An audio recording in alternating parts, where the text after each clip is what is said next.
British আমলে কুকুররা রাস্তার মাঝখানে শুয়ে থাকত কেন? অলসতা নাকি গোপন কোনো কারণ? সময়টা ব্রিটিশ শাসনের কাল। স্থান ক্যালকাটা। রাত গভীর। ঘোড়ার টাপুর শব্দে কেঁপে উঠছে ফাঁকা রাস্তা।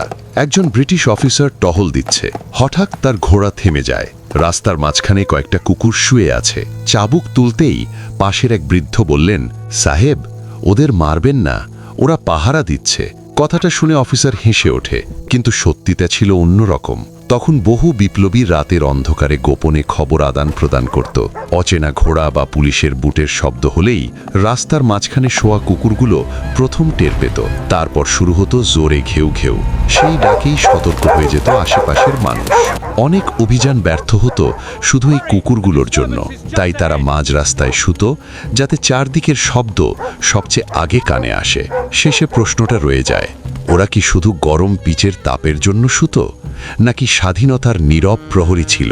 তাই এরকম অজানা ঘটনা জানতে সাবস্ক্রাইব করুন পৌরাণিক ঘটনা।